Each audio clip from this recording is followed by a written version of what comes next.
तो शिवाजी की मृत्यु ना, अब देखते हैं शिवाजी की मृत्यु हुई 1680 में। तो 1680 में हुई तो कैसे हुई? तो 1680 में इनकी जब मृत्यु होती है, मृत्यु का कोई ना कोई कारण होता है नहीं। अगर कोई किसी का देहांत होता है अर्थात कोई मरता है तो कोई ना कोई कारण होता है? और पैदा होता है तो कोई कारण होता है नहीं? सही, ठीक। तो जब शिवाजी मरे अर्थात शिवाजी का देहावसान हुआ, देहावतरण हुआ, तो कैसे पता चला ये मृत्यु हुई क्यों? ठीक है, कुछ लोग होते हैं जैसे आप राजा राम को देखोगे तो राजा राम को कैकेयी ने वनवास दे दिया था, भाग गए थे, है नहीं, छोड़ छाड़ के, तो दशरथ निपट गए थे। उसी तरह यहाँ पर है, देखोगे सही से, तो यहाँ पर शिवाजी की मृत्यु होती है पुत्र वियोग में। जरा सोचो, औरंगजेब से इनकी कट्टरता चल रही है, शिवाजी की औरंगजेब से कट्टरता चल रही है, साथ दुश्मनी है ना, और उसी दुश्मनी में कौन है? औरंगजेब शासक है, तो शिवाजी की दुश्मनी जरा सोचेंगे क्या मुगलों से नहीं है ना? और ये जो इनका पुत्र है संभाजी, ससुरा पागल संभाजी, वही वाला जो ने टोकरियां भर के लेके उठा रहा है कूड़ा गाना, ये क्या आप बता सकते शिवाजी का समकालीन वो हम शक्ल कौन था?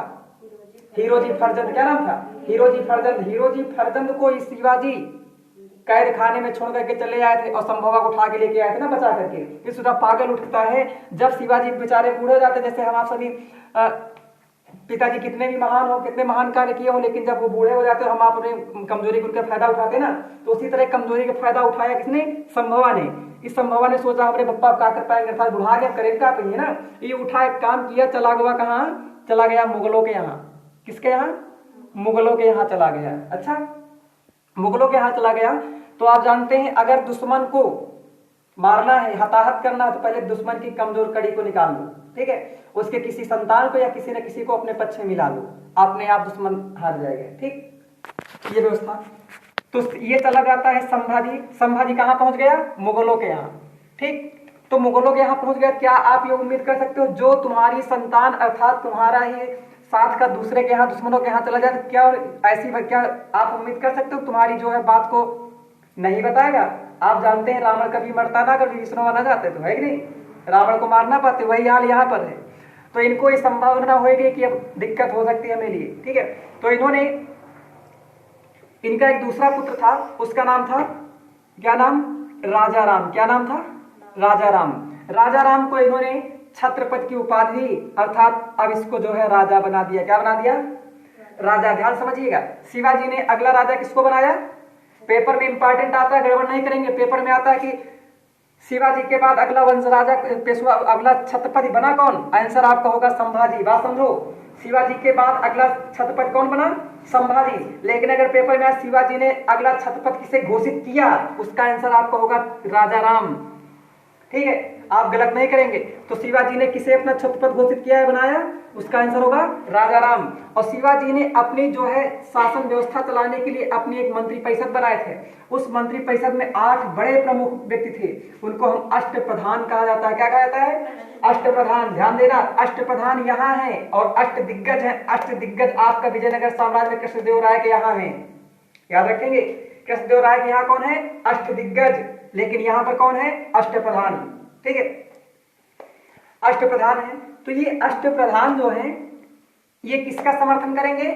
राजा राम का, अर्थात इनका पूरा सहयोग कर रहे हैं। इनकी विशेषता, जैसे आज प्रधानमंत्री होता है ना, प्रधानमंत्री होता है, इन प्रधानमंत्रियों के ऊपर कौन होता है? प्रधानमंत्री के ऊपर कौन होता है? राष्ट्रपति। अर्थात राष्ट्रपति का प्रमुख मंत्री कौन होता है? प्रधानमंत्री। और प्रधानमंत्री के नीचे भी पूरे कैबिनेट अलग अलग, रेल मंत्रालय अलग है ना, उसके बाद श्रम मंत्रालय अलग है, सब मंत्रालय अलग अलग होते हैं ना, गृह मंत्रालय अलग, रक्षा मंत्रालय अलग है ना। उसी प्रकार से यहां पर भी सर्वप्रथम कौन था? शिवाजी। और शिवाजी का एक, जैसे आप राष्ट्रपति का आप प्रमुख मंत्री जो होता है उसे कहते प्रधानमंत्री ना, उसी तरह शिवाजी का प्रमुख जो मंत्री था उसमें इन 8 में से एक प्रमुख था, उसे हम कहते थे, क्या कहते थे? उसे हम कहते थे प्रधान। क्या कहते थे? प्रधान। या उसे कहते थे प्रधानमंत्री। क्या कहते थे? प्रधानमंत्री। इसी को पेशवा कहा जाता था। क्या कहा जाता था? पेशवा। तो पेपर में आता है पेशवा। पेशवा कौन था? पेशवा राजा के बाद सर्वोच्च पद था। ठीक, इसे याद रखेंगे, राजा के बाद सर्वोच्च पद कौन था? पेशवा।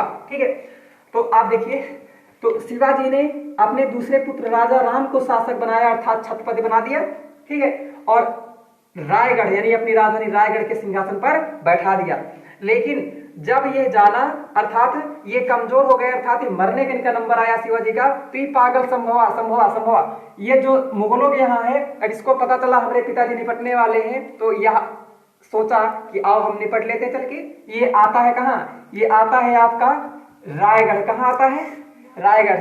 लेकिन रायगढ़ में ही जैसे ही आता शिवा के आदेश पर ये 8 के 8 पकड़ेगा, सूरज डाल देते हैं कहाँ, कैद खाने में। कहाँ डाल देते हैं, कैद खाने में। और ये एक पन्हाला का किला है, कौन, पन्हाला, कौन, पन्हाला, पन्हाला नाम का एक किला है, उसमें जो है संभाजी को कैद कर देते हैं। तो बताओ संभाजी कहाँ कैद किंग हुआ, पन्हाला के किले में, याद रखेंगे, ठीक है। इसमें कैद कर दिया गया। लेकिन जब शिवाजी की मृत्यु होती है, तो शिवाजी की मृत्यु आप जानते हो, बप्पा के लिए सब बच्चे बराबर होते, चाहे खराब हो चाहे बेकार हो, है कि नहीं, तो बात बराबर है, ठीक है। तो मृत्यु होती है तो संभाजी को छोड़ा जाता है। तो जब मृत्यु होती है दोबारा संभाजी थोड़ा पकड़े में नहीं आता है, ठीक है, भाग गया, है नहीं, भाग गया। तो भाग करके ये भागा, कहाँ भागा, कि राजा राम जो गद्दी बैठे ना, इनको 3 महीना बेचारे गद्दी बैठे, ये कहा गया राजा राम 3 माह तक गद्दी पर बैठे और इनको समाप्त कर दिया, अर्थात हरा दिया। क्या कर दिया, हरा दिया। हरा करके मतलब इनको भगा दिया। क्या किया, भगा दिया। तो राजा की गद्दी से राजा राम को भगा करके संभाजी ने क्या कर लिया, अधिकार। क्या कर लिया, अधिकार, ठीक। तो इस प्रकार से अब दूसरा राजा कौन बन गया, दूसरा बन गया आपका संभाजी। कौन बना, लेकिन शिवाजी ने किसको बनाया, राजा राम को, ठीक है। लेकिन इस पे इनको भगा करके बन कौन गया, संभाजी। बात समझ पा रहे। तो क्या है, जो अष्टप्रधान है, अष्टप्रधान तो प्रमुख रूप से हाँ हजूरी किसकी करेंगे, शिवाजी की। और शिवाजी जिसको नियुक्त करेंगे उसका साथ देंगे ना, क्या इसका साथ देंगे, नहीं। जैसे आप सोचो जरा, जैसे चाइना की सरकार है, चाइना की सरकार है ना, चाइना की सरकार मानो अगर हमारे भारत सरकार जो जाके चाइना पे अधिकार कर लेगी, तो क्या चाइना की जनता हम आपका सहयोग करेगी, हमारी सरकार का, नहीं, वो तो उनको सरकार सहयोग करेगी ना। तो उसी तरह यहाँ पर इन्होंने, इनके पुत्र अर्थात राजा राम का सहयोग करेगी, ठीक है। तो इन्होंने अष्टप्रधान ने किसका विरोध किया, संभाजी का। संभाजी का अष्टप्रधान ने किया विरोध कि राजा भैया तुम काहे बन गए हो, है ना। तो इसलिए इसने अष्टप्रधान पद को ही समाप्त कर दिया। बात समझ पा रहे हैं। तो अष्टप्रधान जैसे आप देखेंगे दिल्ली सल्तनत में बलबन ना, बलबन एक तुर्कान चहलगानी बनाई गई थी, तुर्कान चहलगानी बनाई गई, इसको इल्तुतमिश ने बनाया था। उसी में अगर एक सदस्य था उसका नाम बलबन था, और बलबनवा ने सोचा कि गड़बड़ हो जाएगा मामला, उसने तुर्कान चहलगानी समाप्त किया था। उसी तरह शिवाजी ने अष्टप्रधान बनाया, ठीक। और इसने यानी संभाजी ने अष्टप्रधान को ही यानी मंत्री परिषद को ही समाप्त कर दिया। इसे याद रखेंगे। तो अष्टप्रधान या मंत्री परिषद को किसने नष्ट किया, संभाजी ने, याद रखेंगे। और इसके लिए एक नया पद बनाया, उसका नाम है सलाहकार। क्या, छत्रपति का सलाहकार, सलाहकार, अच्छा। और ये छत्रपति का सलाहकार, प्रथम सलाहकार कौन बना, उसका नाम है कवि कलश। का नाम है, आप इंपॉर्टेंट है, याद रखेंगे, कवि कलश, ठीक है। कवि कलश नामक जो व्यक्ति था, यह संभाजी का प्रमुख सलाहकार था, ठीक है। इसे याद रखेंगे ना, ठीक है। अब आगे की घटना, अब यहां से दूसरा राजा कौन बन गया, संभाजी, याद रखेंगे। लेकिन शिवाजी ने किसको बनाया था, राजा राम को, याद रखेंगे। अब आगे कहानी आगे हम देखेंगे, ठीक है। धन्यवाद।